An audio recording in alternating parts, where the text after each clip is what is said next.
En Noticias del Mundo, Juan Orlando Hernández, actual presidente de Honduras, invitó a Salvador Nasralla al diálogo tras las controvertidas elecciones en Honduras, en las que Hernández fue declarado ganador, lo que a Nasralla ha denunciado como fraude. Nasralla aceptó dialogar con su oponente, pero para fijar nueva fecha de elecciones. Durante la noche del martes, grupos de manifestantes opositores en Honduras realizaron bloqueos de carreteras en varios puntos del país, incluyendo la capital.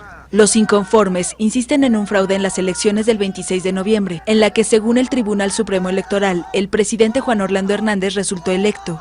Continuando con nuestra indignación, con esta toma hasta el momento pacífica. Nuestras marchas siempre son de este carácter hasta cuando aparecen los aparatos represores del Estado que están al servicio del presidente que está robando las elecciones del 26 de noviembre. Hernández fue declarado ganador el domingo, 3 semanas después de las elecciones. Nos han robado nuestra dignidad, nos han robado nuestro voto. Yo no voté por Juan Orlando Hernández, yo voté por la alianza de oposición, por el ingeniero Salvador Nasralla, el presidente que eligió el pueblo. El resultado es cuestionado por el opositor Salvador Nasralla, que llamó a sus seguidores a continuar protestando en las calles. La violencia postelectoral dejaba 14 muertos, según Amnistía Internacional, y organizaciones de derechos humanos denunciaron el martes la represión en las protestas. Donald Trump logra una victoria política tras la aprobación por el Senado de la reforma fiscal estadounidense con 51 votos contra 48. La reforma reducirá impuestos federales sobre empresas y sobre ingresos de la mayoría de estadounidenses. La reforma fiscal estadounidense pasó el miércoles la etapa decisiva del Senado. La Cámara Alta aprobó el texto por 51 votos contra 48, abriendo la vía a una gran victoria política del presidente Donald Trump. Los senadores demócratas hicieron modificar 3 artículos que, según ellos, violan las reglas de procedimiento senatorial. Por ese motivo, el texto debe volver el miércoles a la Cámara de Representantes, que ya lo había aprobado. Para el mandatario supone una venganza, tras su fracaso en derogar la reforma sanitaria de su antecesor Barack Obama ante la defección de senadores republicanos.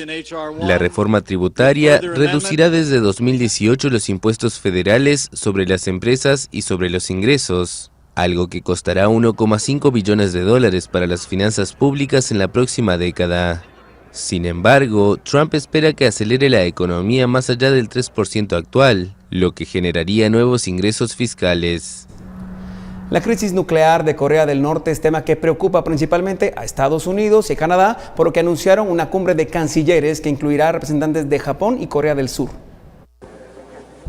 Canadá y Estados Unidos anunciaron el martes que serán anfitriones de una cumbre de cancilleres en Vancouver el 16 de enero, para avanzar en torno a la crisis nuclear con Corea del Norte. La reunión incluirá representantes de Japón y Corea del Sur.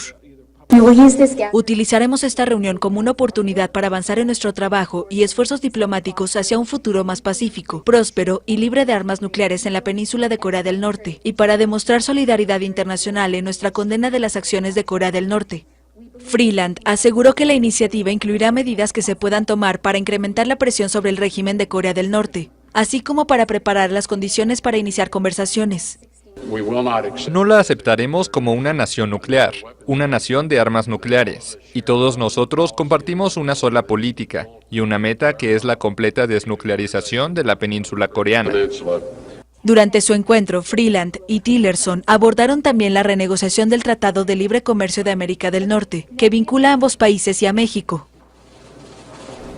El cardenal Bernard Law, implicado en un escándalo de sacerdotes pedófilos que salió a la luz por una investigación del diario Boston Globe y que llegó a la pantalla de cines con la película ganadora del Oscar Spotlight, falleció a los 86 años. Hasta su muerte continuó siendo parte de la curia romana.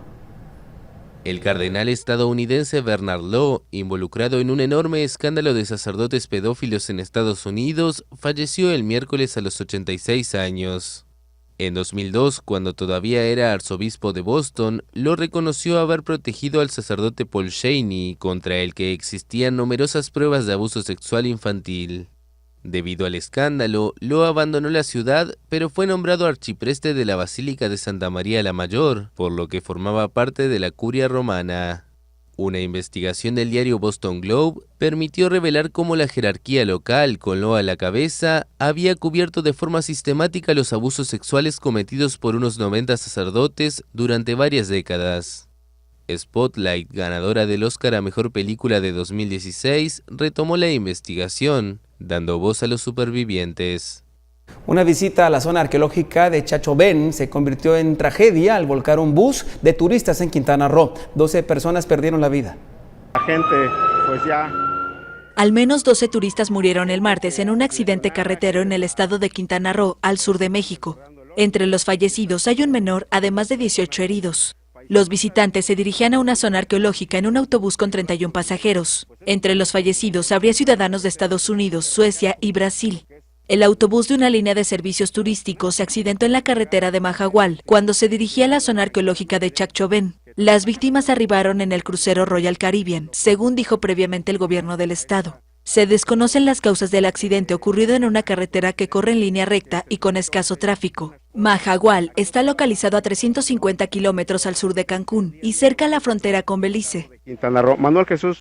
De poco les sirve a los venezolanos que su país cuente con las mayores reservas petroleras y la gasolina más barata del mundo. Paradójicamente sufren de escasez. La situación es tal que en Táchira han bloqueado calles en protesta.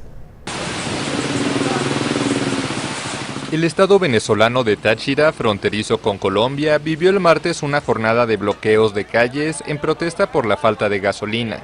Cansados de hacer colas de hasta 8 horas para cargar combustible, decenas de conductores atravesaron sus vehículos en las calles de la capital, San Cristóbal. En realidad estamos aquí en una protesta pacífica porque tenemos desde el sábado en la noche haciendo cola para el combustible. Con tanto petróleo, tanta riqueza que hay en Venezuela, no nos merecemos un país como lo tenemos hoy en día, deteriorado por culpa de los que están en el régimen, en el poder. En Táchira la escasez de gasolina es habitual, pero los pobladores denuncian que tiende a complicarse. El gobierno atribuye el desabastecimiento al contrabando hacia Colombia. Venezuela tiene las mayores reservas petroleras y la gasolina más barata del mundo. Con $1 a la tasa del mercado paralelo se pueden comprar 124,000 litros. Los habitantes de Táchira aseguran que muchas personas revenden envases de 20 litros de gasolina hasta 17,500 veces más caro que el precio oficial.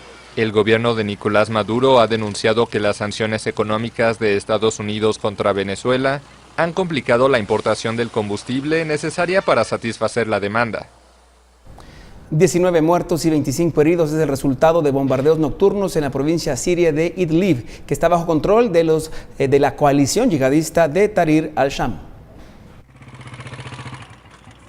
19 civiles, entre ellos 7 niños, murieron en bombardeos nocturnos en una localidad dominada por los rebeldes en la provincia siria de Idlib.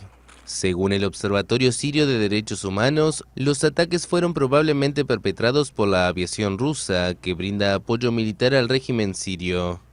Los habitantes de la localidad intentaban el miércoles retirar los escombros, luego de que los socorristas sacaran a los muertos y a los heridos.